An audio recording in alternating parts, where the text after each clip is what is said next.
in a world where survival means everything, and death is just one wrong step away. Violet Sorrengail was never supposed to be a dragon rider. She was destined for the Scribe Quadrant, a life of quiet scholarship, safety, books. But when her mother, a brutal commanding general, orders her to Basgiath War College to join the Riders Quadrant, Violet must face a simple truth: survive or die. In a brutal world of betrayal, bonds, and battle, Violet will have to find her strength, or be burned by dragons, crushed by rivals, or broken by the storm rising around her. Hey everyone!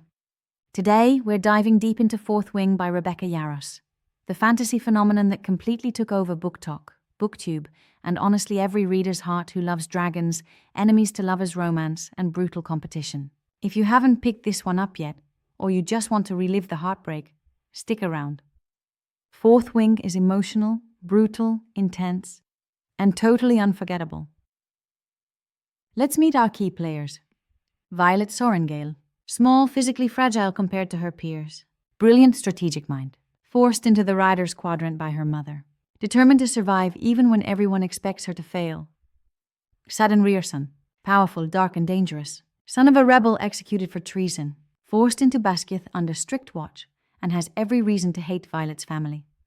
Supporting cast, Daenatos, Violet's childhood best friend, overly protective. Rhiannon, a fierce new ally and friend. Jack Barlow, bully and brutal enemy. The dragons. Tairn, a massive, powerful male dragon, gruff but loyal. Andarna, small, rare dragon with mysterious powers. Violet Sorrengail never chose to be a dragon rider. She was meant to live a quiet life in the Scribe Quadrant, surrounded by books and history, not violence, not death. But on the orders of her cold, calculating mother, General Sorrengail, Violet is forced into the Riders Quadrant at Basgiath War College, the deadliest training ground in the kingdom. She's small. She's frail. She's mocked the moment she steps onto the parapet, a deadly narrow bridge high above the ground where the weak are weeded out in the first steps. Many cadets fall to their deaths before they even reach the college gates. One wrong step, one gust of wind, and then you're gone. Violet's mind races. Her heart pounds. Every step is a fight against fear. But somehow, through strategy, focus, and sheer stubbornness, she survives. Inside Basgiath, survival doesn't get easier. Violet must face threshing, the brutal tradition where dragons select their riders. Most candidates never get chosen. Some are killed outright by dragons who find them unworthy. Violet knows the odds are against her. No dragon would want a fragile rider. And without a dragon, she'll be dead within days. But when the time comes, the impossible happens. Tairn, one of the oldest and most powerful dragons, chooses Violet. And not just Tairn, a second bond forms with Andarna, a rare young dragon with strange, mysterious powers. Violet's life is no longer her own. With two dragons bonded to her, she's more powerful than anyone expected, but also more vulnerable. Because now, failure doesn't just mean her death. It means theirs too. Life at Basgiath is a daily battle. In the Riders Quadrant, strength is everything. If you're weak, you die. If you're slow, you die. If you're too trusting, you die faster. Violet quickly realizes that not everyone is happy she survived threshing. Jack Barlow, a brutal upperclassman, targets her immediately, seeing her fragility as an insult to their ranks. But Violet isn't alone. She forges a fierce bond with Rhiannon, a fellow cadet who fights beside her. And then there's Daenatos, her childhood best friend, overly protective, treating her like she's still the fragile girl from home. But Dane's protection starts to feel like another kind of prison. He wants her safe, but he doesn't believe she can truly survive. And then there's Sadden Rierson. Dark, powerful, dangerous. As the son of a rebel executed by Violet's own mother, Xaden should hate her. And he does him at first. Their every interaction is a battle of wills. Sparks fly, walls are built, lines are drawn. But slowly the hatred shifts. To tension, to understanding, to something deeper, hotter, and far more dangerous. Music slows, an emotional note, trusting Xaden could save Violet or destroy her. As Violet trains harder, fights smarter, and strengthens her bonds with Tern and Andarna, she begins noticing cracks in the world she's been taught to believe. Whispers in the halls, strange assignments, missions that don't add up. Violet learns that the truth about the rebellion, about the Veneen, about what really threatens the kingdom, has been twisted. The leadership at Basgiath isn't protecting the people. They're protecting themselves. Xaden holds the key to the real war raging outside the college walls. He reveals that the rebellion wasn't about treason, it was about survival.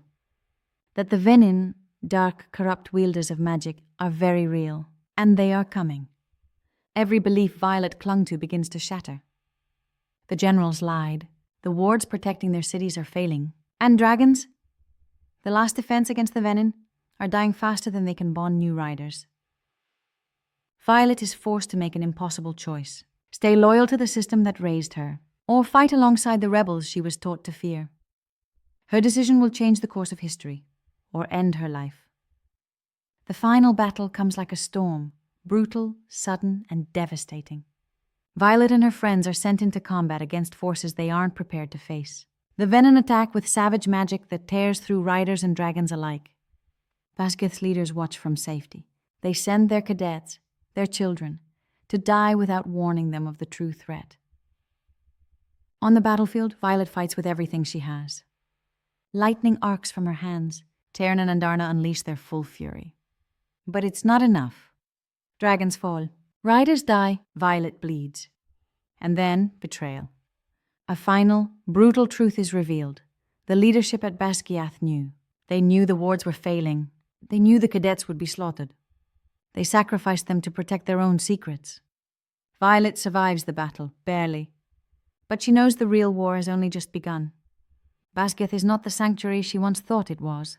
The Veneen are rising, and the rebellion may be the only hope left. Violet survives the battle, barely. But she knows the real war has only just begun. Basgiath is not the sanctuary she once thought it was. The Veneen are rising, and the rebellion may be the only hope left. As Violet stands among the ashes of the battlefield, one truth burns brighter than the flames. She will not be broken. She will rise, and she will fight. At its heart, Fourth Wing is about transformation. Strength in vulnerability. Violet's mind becomes her greatest weapon.